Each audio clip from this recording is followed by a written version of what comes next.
Godzilla, वियतनामियों की अवधि का टुकड़ा कोंग, स्कल आइलैंड और कॉलिंग ऑल काइजू।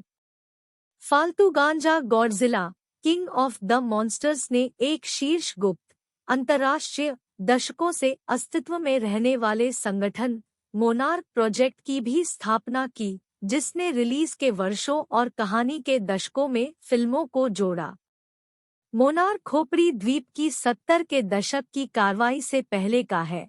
यह 1950 के दशक में बनाया गया था। बेशक यह सब सामान मार्वल सिनेमैटिक यूनिवर्स में बाध्यकारी तत्वों पर आधारित था, विशेष रूप से शील्ड जैसे एजेंट और मोनार्क के वैज्ञानिक, और क्रेडिट के बाद के दृश्य जानवरों को देख पर प्रकट करते हैं। लेकिन जबकि कुछ फिल्में दूसरों की तुलना में अधिक एमसीयू जैसी थीम पहली सबसे कम समझौता है काजू कभी भी वाणिज्य की दासी में विकसित नहीं हुई। मॉन्स्टरवर्स के बारे में सबसे निंदनीय बात यह है कि विलुप्त होने के स्तर के खतरों को चकमा देने वाले मनुष्यों की दृष्टि में इसका आतंक, दुआक और अविश्वसनीयता है, जबकि यह स्वीकार करने में विफल रहता है कि वे हार नहीं सकते, उलट सकते हैं, या यहाँ तक कि बातचीत भी नहीं कर सकते हैं। केवल उनके साथ सहअस्तित्व सीखना सीखें। इसलिए इन जानवरों पर सैनिकों और टैंकों और विमानों और युद्धपोतों को उतारने के शॉट इतने बेतुके हैं। वे गुफावासी हैं जो सूर्य पर चट्टानें फेंक रहे हैं। सबसे पहले गॉडजिला बनाम कोंग पर्यावरणीय कयाम कहने और पूर्व शोक की परंपरा से पीछे हटता हुआ प्रतीत होता है। लेकिन वे तत्व काइजू की तरह ऊर्ध्वपातित या जलमग्न हो गए हैं, जब तक कि कठोर ताकतें उन्हें वापस लौटने के लिए प्रेरित नहीं करती हैं, तब तक वे पृथ्वी के मूल में पीछे हट जाते हैं। एक शुरुआती अनुक्रम स्थापित करता है कि खोपड़ी द्वीप को मिटा देने वाले तूफान के बाद किंग कांग को एक आभासी वास्तविकता गुंबद के नीचे एक शोध सुविधा में ले जाया गया है, जो उसके जंगल आवास का अनुकरण करता है। उनका अध्ययन मानवशास्त्रीय भाषाविद डॉक्टर इलीन एंड्रयूज, रेबेका हॉल और उनकी बहरी दत्तक बेटी जिया कायली हॉटल द्वारा किया जा रहा है, जो द्वीप की इवी जनजाति की एकमात्र उत्तरजीवी है। इसके तुरंत बाद गॉडजिला, जिसे 3 सिरों वाले अलौकिक ड्रैगन गिदोरा को मारने के बाद से नहीं देखा गया है, एपेक्स साइबरनेटिक्स के पेंसाकोला, फ्लोरिडा अनुसंधान सुविधा पर हमला करता है।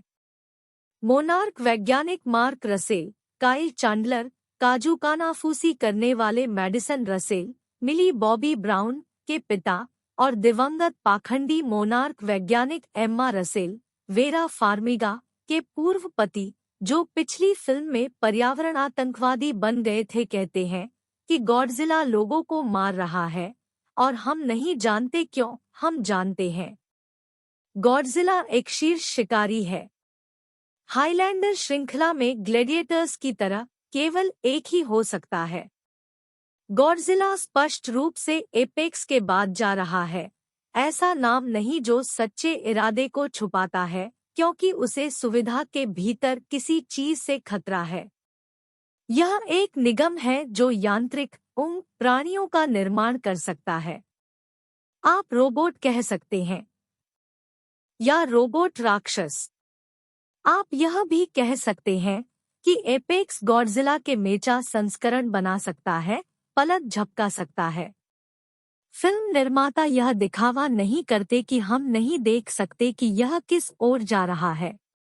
स्क्रीनप्ले कार्डनेटेबल पूर्वाभास के साथ सामने से भरा हुआ है, जिसमें एक दृश्य भी शामिल है जहां एपेक्स के संस्थापक और सीईओ वाल्टर सीमंस, डेमियन बिचिर, खोखले पृथ्वी विशेषज्ञ नाथन लिंड, अलेक्जेंडर स्कार्सगार्ड को ग्रह के मूल में एक अभियान का नेतृत्व करने और मदद करने के लिए मनाते हैं।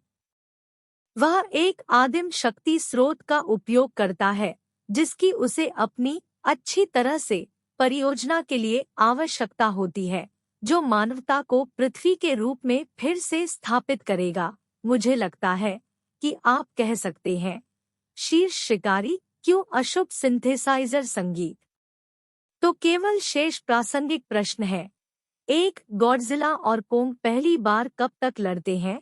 तो पहली लड़ाई और रीमैच कौन जीतेगा? और 3. कोंग और गॉडजिला कब टीम बनाएंगे?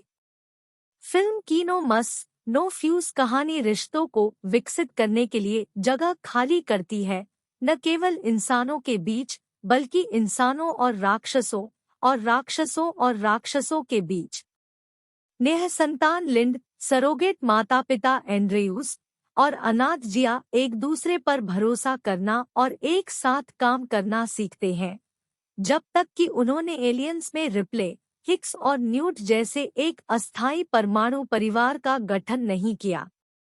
मैडिसन षड्यंत्रकारी पॉडकास्टर, मुकरकर और एपेक्स अन्वेषक बर्नी हेस, ब्रायन टायरी हेनरी के साथ दूर से बंध जाता है क्योंकि वह उसके संग की खोजी विश्वदृष्टि को साझा करता है।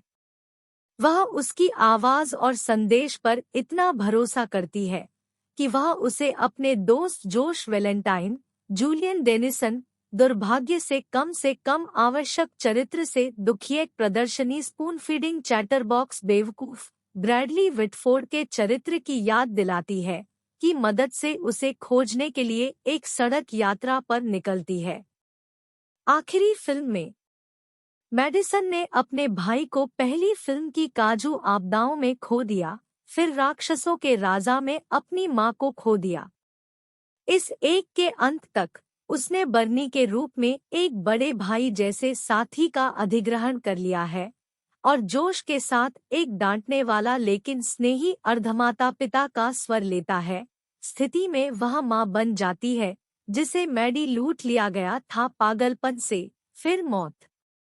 अधिक परिणामी और गतिशील, हालांकि मानव राक्षस और राक्षस राक्षस संबंध है। The black stallion, free willy और ई.टी. जैसी जानवरों की तस्वीरों में दिल को छू लेने वाली जोड़ी की परंपरा में कोंग और जिया एक जादुई स्क्रीन टीम है। उत्तरार्ध अतिरिक्त कठिन प्रतिध्वनित होता है। फिल्म व्यवहार करती है। समस्या यह जानना कठिन है कि जब आप अकेलापन महसूस कर रहे हो तो क्या करें। ऐसा लगने लगा है कि हर कोई आपके लिए बहुत व्यस्त है। उत्तेजित होना यह निराशाजनक है जब आप तक पहुंचने के लिए अपनी पूरी कोशिश करने पर भी कोई भी आपके साथ समय बिताने के लिए तैयार या इच्छुक नहीं लगता है। आप पहले से कहीं ज्यादा अकेलापन महसूस करने लगे हैं। हल करें सुलह। यह दुनिया का पहला चैटबॉट है जो लोगों को ऑनलाइन सहायता और कंपनी खोजने में मदद करता है जब भी उन्हें इसकी सबसे अधिक आवश्यकता होती है। यह उन लोगों के लिए डिजाइन किया गया है जिन्हें अपने सबसे कठिन समय में मदद करने के लिए वास्तविक मानवीय संपर्क की आवश्यकता है। समान रूप से गिरफ्तार करना, हालांकि अधिक अपारदर्शी, गॉडजिला के रूप में स्टॉर्म का प्रदर्शन है। यह काइजू आदिम और निर्दयी है, चार्ल्स बार्कले कैबोज के साथ एक जाफ्तिक विवाद करने वाला। उसके पास हथियारों के साथ कोंग की कृपा और सरलता का अभाव है, लेकिन गति और वजन और ड्रैगन सांस के साथ क्षतिपूर्ति करता है। Godzilla Tony Soprano murder mode में जेम्स गंडोल्फिनी की तरह गुस्से में है, किसी भी प्राणी में अपने थोक को पटक कर उसका विरोध करने के लिए पर्याप्त मूर्ख है। वह नैपलम जैपिंग सिटी ब्लॉक के सामने अपनी आंखों में चमक के साथ पीछे हटता है। Bold first person shot reverse shot close up के क्रम में, जिसमें कोंग और गॉडजिला एक दूसरे की आंखों में घूरते हैं, प्रत्येक एक दूसरे को डराने की कोशिश करते हैं। गॉडजिला जिज्ञासा, अल्फा क्रूरता और गेमरस पैक्टगेम का मिश्रण पेश करता है। वानर के प्रस्तुत करने से इनकार करने के लिए प्रशंसा। तस्वीर के अंत में गॉडजिला जो कोंग देता है वह क्लिंट ईस्टवुड है जिसमें तराजू है। पर्रे को बंद करने वाला गीत चयन आश्चर्यजनक रूप से प्रतिसहज है। आनंद की एक सुई बूंद, लेकिन यह लियोनार्ड कोहेन का प्रसिद्ध ब्लू रेनकोट भी हो सकता था। मैं संभवतः क्या कह सकता हूँ, पता मुझे लगता है कि मुझे तुम्हारी याद आती है। मुझे लगता है कि मैंने आपको माफ कर दिया है बटा, मुझे खुशी है कि आप मेरे रास्ते में खड़े रहे। विंगर ने साक्षात्कारकर्ताओं से मजाक में कहा कि वह चाहता था कि उसका सुपरस्टार काजू चुंबन करे, लेकिन वास्तव में यह कितना मजाक है।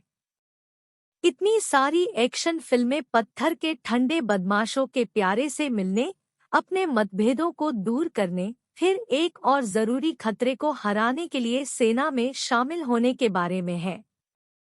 गॉडजिला के स्टीमरोलर घनत्व और कोंग की रस्सियडोप रणनीति और जबड़े क्रैकिंग घून से मूल 48 HRS में गलीगली लड़ाई उद्देश्य पर बिली बियर और गैंग्स मिसाइल छिड़काव, jet propelled double footed kangaroo kicking mecha Godzilla के खिलाफ गॉडजिला और कोंग को 2-1 समापन चित्र में हर दूसरे एक्शन सीन की तरह प्रत्येक लड़ाकू की ताकत और कमजोरियों के संदर्भ में पूरी तरह से सोचा गया है। ऐसा नहीं है कि मेकागोडजिला के पास कोई है। यही बात उसे डराती है। वह काजू का टर्मिनेटर है। फिल्म उन्हें स्काईनेट मोमेंट भी देती है। वह गॉडजिला को एक बच्चे की तरह इधर-उधर उछालता है। एक बिंदु पर गरीब गॉडजी अपना सिर एक ऊर्ध्वाधर स्क्यूबट्रे कार्यालय की इमारत में तोड़ देता है, जैसे जैकी चैन पुलिस स्टोरी में पॉपकॉर्न मशीन में आमने सामने जा रहा है। एक संक्षिप्त अस्थिर पल के लिए, जबकि उसका साइबर डबल उसे पीट रहा है, उसकी सूजी हुई डायनासोर की आंखों के माध्यम से चकित अंतर्दृष्टि का एक रूप चमकता है। लगभग पसंद है, क्या होगा अगर मैं इसके लायक हूँ? कितना अजीब और अद्भुत है। हालांकि सभी उत्साही थप्पड़ वाली अतिहिंसा के बाद हम गॉडजिला बनाम कोंग से दूर आते हैं, न केवल तबाही को याद करते हुए बल्कि कई तुलनात्मक रूप से शांत क्षण जो कोंग और गॉडजिला को बनाते हैं। आओ नरक, यह भी कह सकते हैं, लोगों के रूप में। वे एकाकी होते हैं जब आप इसके बारे में सोचते हैं। गॉडजिला और कोंग, हालांकि दोनों में से कोई भी इसे स्वीकार नहीं करेगा, राज्यों के बिना राजाओं की एक जोड़ी। गॉडजिला एक का पीछा करता है जो शायद इसके लायक नहीं है। कोंग को कभी नहीं पता था कि वह इस फिल्म तक एक हो सकता है, और अंत में कोंग का राजा वास्तव में क्या है? जीवों से भरा जंगल जो उसके जैसा कुछ नहीं दिखता। क्या कोई अन्य प्राइमेट है? स्कल आइलैंड पर बेचारा कोंग हमेशा अकेला रहता था। हमने दूसरों की हड्डियां देखी। क्या वे जानवरों द्वारा मारे गए थे? क्या वे कोंग के जन्म से पहले प्राकृतिक कारणों से मर गए थे? कम से कम कोंग अब जानता है कि वह जन्मसिद्ध अधिकार और जन्मजात कुलीनता से राजा है या उसके पूर्वजों में से एक था। कोंग ने उस बर्बाद महल को देखा। वह भव्य हॉल में चला गया और सिंहासन पर बैठ गया और कॉनन की तरह अपनी मुट्ठी में कुल्हाड़ी पकड़ ली। हो सकता है कि उसने खोखले पृथ्वी में लंबे समय से चले आ रहे क्षेत्रों पर प्रभुत्व की कल्पना की हो, या शायद वह सोच रहा था कि क्या गॉडजिला ने कभी सोचा, अब क्या? गॉडजिला ने अटलांटिस का दौरा किया। क्या उन्होंने इस पर शासन किया? या क्या वह समय समय पर अटलांटिस को याद दिलाने के लिए सामने आया था जो मालिक था? क्या उसने उस जगह को डुबो दिया? यदि हाँ, तो क्या उसे इसका पछतावा है?